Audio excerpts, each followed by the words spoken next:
Okay, now today we are going to start Bohr's model. Before starting this, let us understand the different forces acting on electron. Number one, the electron is revolving circular orbit. It has a charge of minus E, and here in the nucleus the total charge is Ze. Okay, the electrostatic force is K Ze into E upon R square.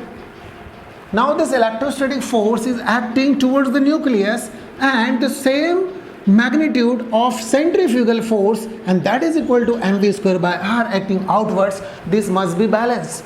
Okay, and one more thing, we are talking about momentum after some time. So that L is called angular momentum, is linear momentum into radius. These three formulae are going to be very useful. Okay, so let us start. What happens now? Number one, Bohr's postulate. Postulate number one. Bohr says every atom has nucleus, that Rutherford also says. Number two, they have circular orbits, means electrons move in circular orbits just like planets move. Done. Number three, this is very important. This is very important, but easy. Now, angular momentum of an electron,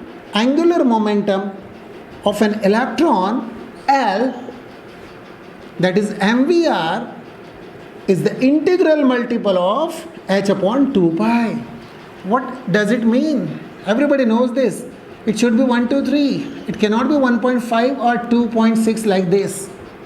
It should be 1, 2, 3 whole number. So this is very important. So I should not write these irrelevant things now. Number 4, electrons move in the orbits having fixed energy, constant energy. This is quantization of energy. Constant energy means stationary orbits. What does it mean? The orbits in which electrons are revolving, these orbits have fixed energy, therefore the orbits are called stationary orbits. They are named 1, 2, 3, 4 like this, K, L, M and N. Okay, since these have fixed energy, therefore these are called energy levels. Done. These 5 are very important, but this one you must remember. Angular momentum is integral multiple of h upon 2 pi. Okay, this can be written like this, and h upon 2 pi is h nu bar. The sixth point is when electrons jump from higher level to lower level, energy is released. So this is emission of radiation in the form of photons. Radiations are emitted in the form of photons when electrons jump from higher to lower level, and from lower level, if they jump to higher level, energy is absorbed. So emission spectra and absorption spectra, this we are going to study in the next lecture. Okay, done. So this formula is very important. Let us again recap. Centrifugal force equal to mv square by r. Electrostatic force equal to kz square by r square. Now angular momentum L equal to mvr, and that mvr equal to nh upon 2 pi.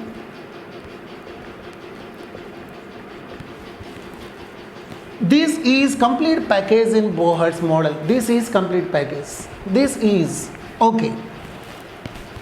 Now here the problem was in the Rutherford's model was he could not explain the stability because of attraction. The electron should have gone into the nucleus, but it is not, because when electron, if it is jumping from higher to lower, energy is emitted. If energy is not emitted, it will move in a fixed orbit. Centrifugal force and electrostatic force will make its path stationary. He could explain the stability of atom with this postulate. Okay. Now, application of Bohr's model. Application number 1, calculation of radius of Bohr's orbit and we will solve certain questions based on radius. Okay, so first is radius of Bohr's orbit. Bohr's orbit. Done. So to calculate this, we need this. We will need this. The electron is revolving in nth orbit. The distance of this nth orbit from the nucleus is r. The charge in this nucleus is Ze. It is hydrogen. In that case, it is 1. Helium, in that case, it is 2. Let me put one more thing. Bohr's model is applicable for hydrogen only or hydrogen-like species. Means those species which have only one electron, their Z's, their atomic numbers are different, but they must have one electron. Therefore, Bohr's model is applicable for single electron species. Okay, so let me start with this derivation. So there are two forces, centrifugal force and electrostatic force. They must be equal so as to make the path of this electron's movement stationary. So these two forces must be equal. Okay, so let me equate them. Centrifugal force equal to electrostatic force.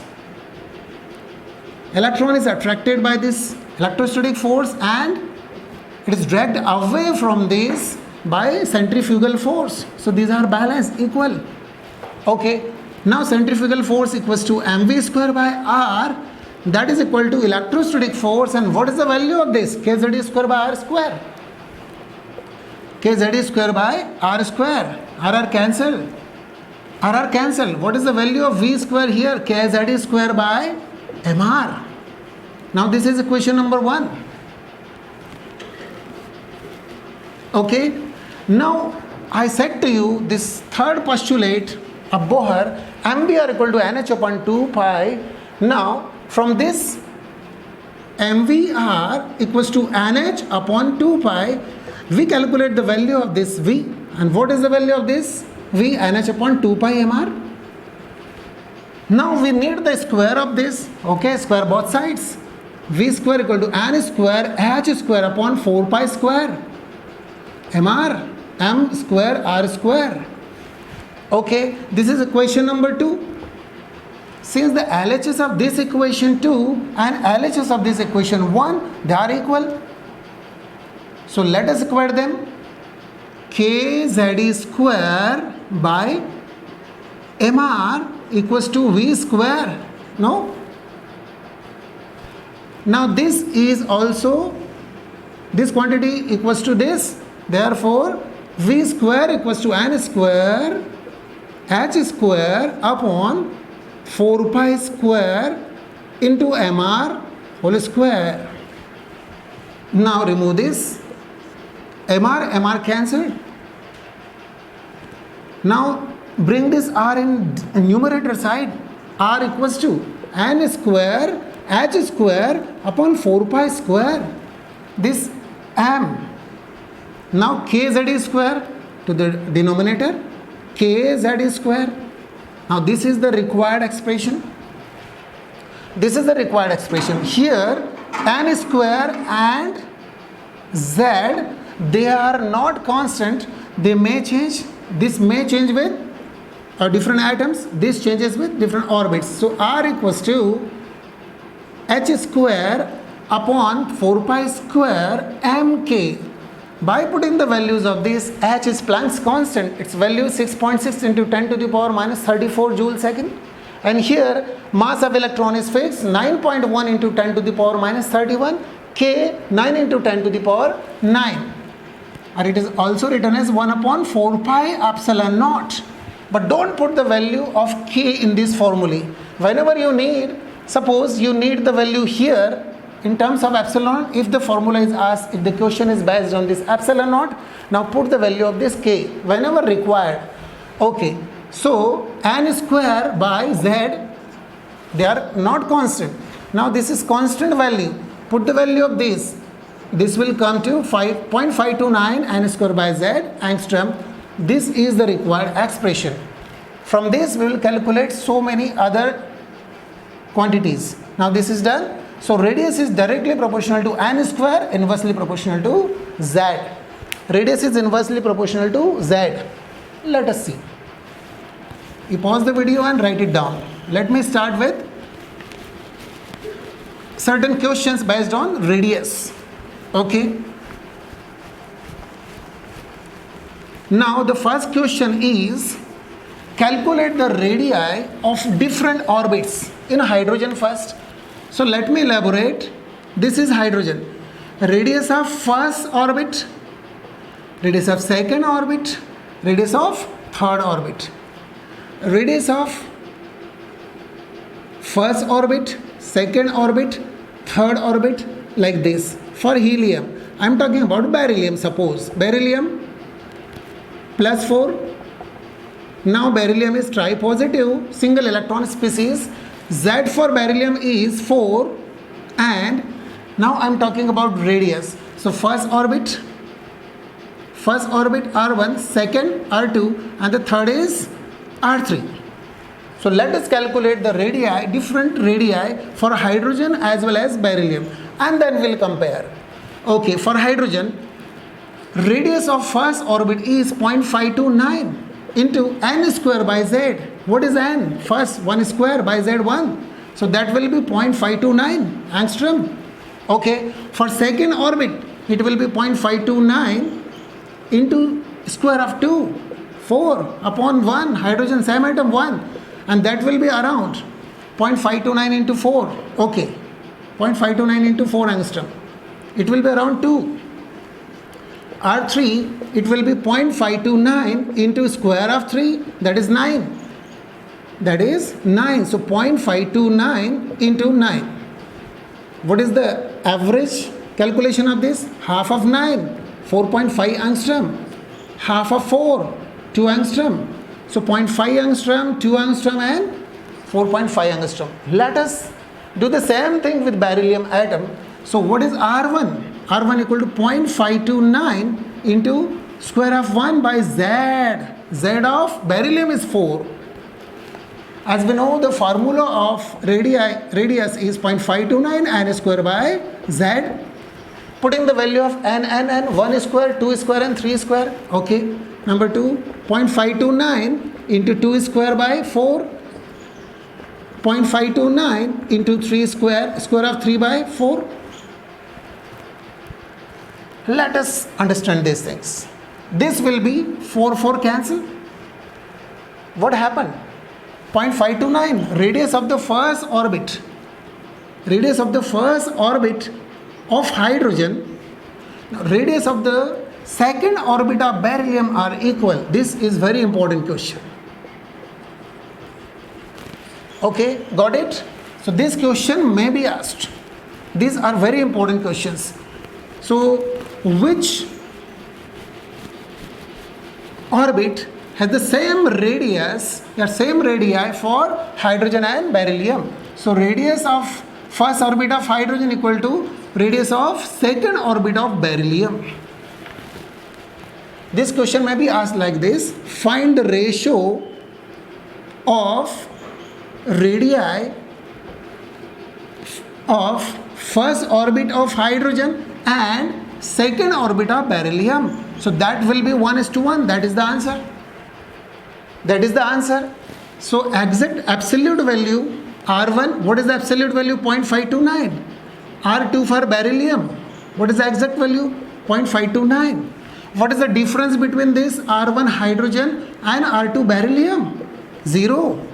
What is the ratio of R1 hydrogen and R2 beryllium? That will be 1:1.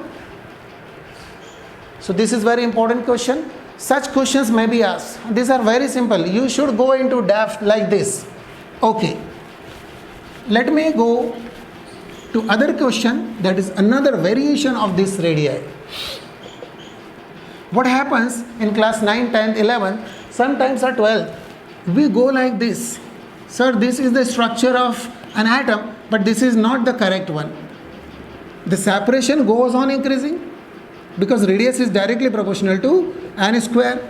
So 1 square 1 Square of 2 is 4, square of 3 is 9, and then 16. So this way the radius goes on increasing.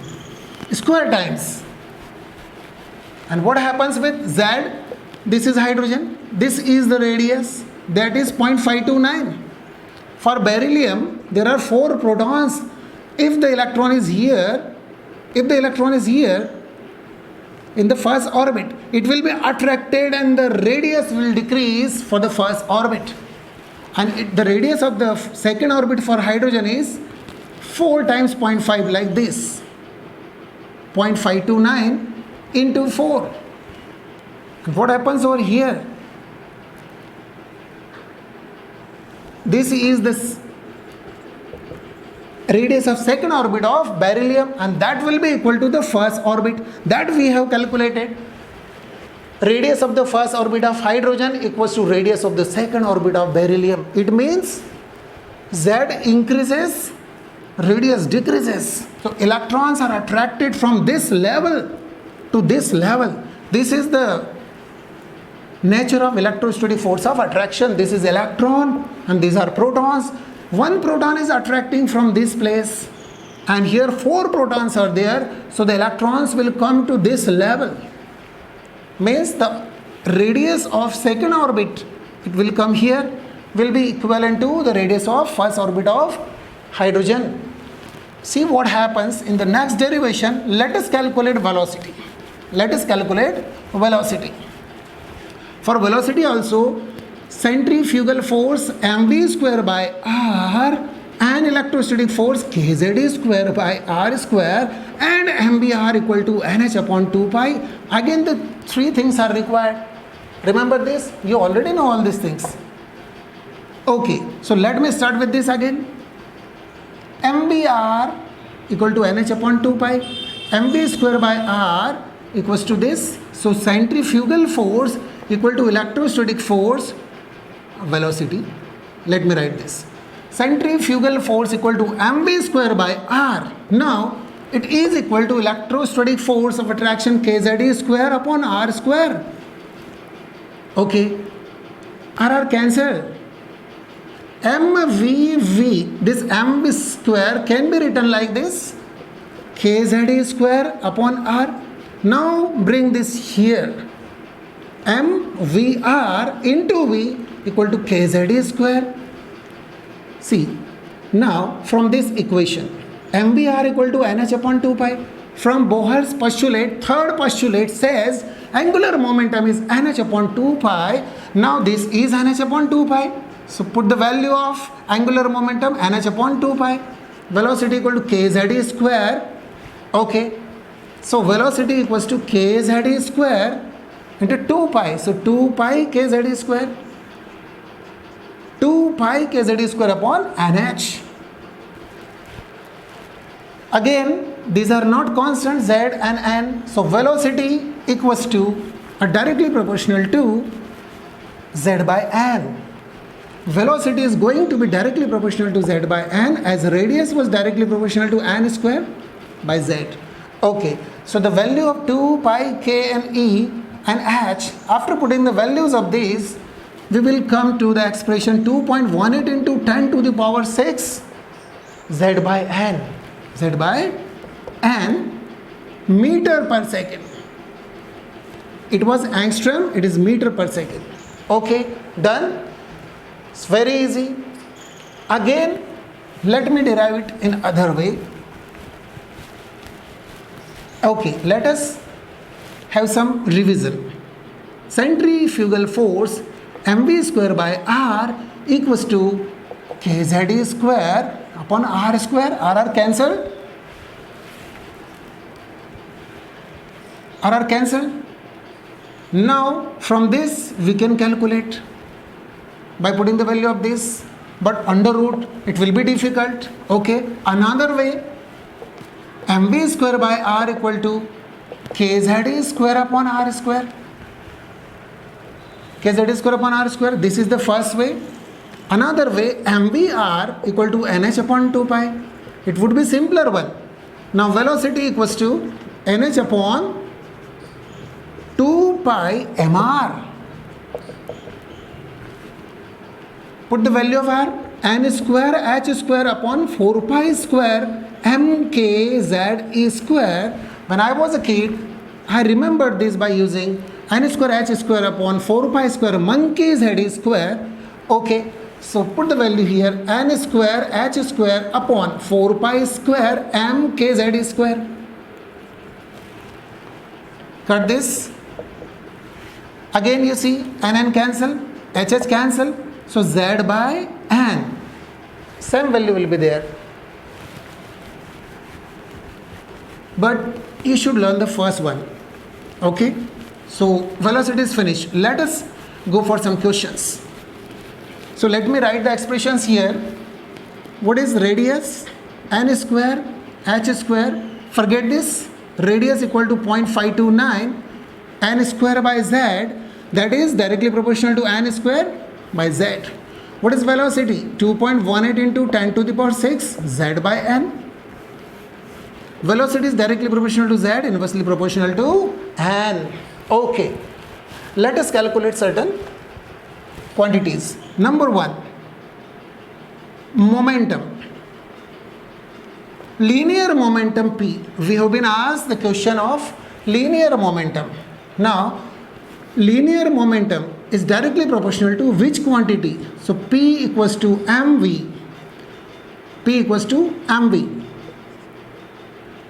So directly proportional to velocity, and velocity is directly proportional to z by n. Done.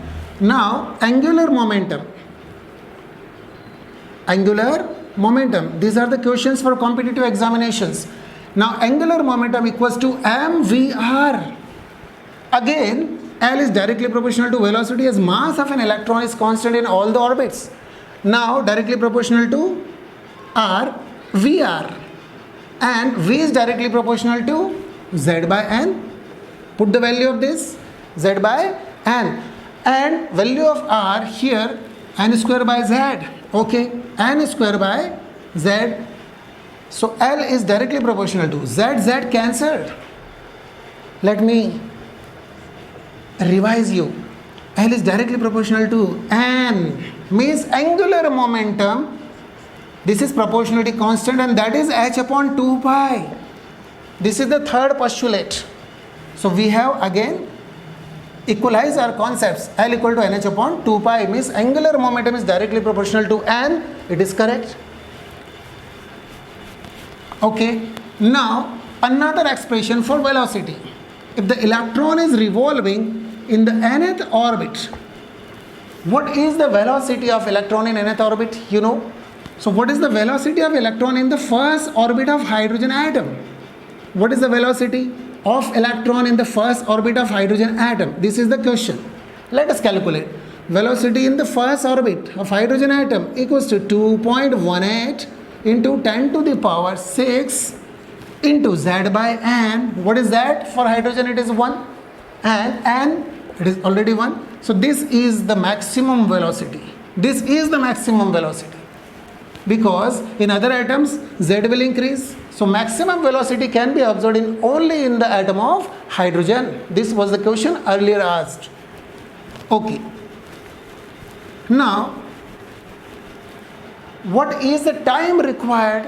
What is the time required to complete one cycle in the second orbit of hydrogen?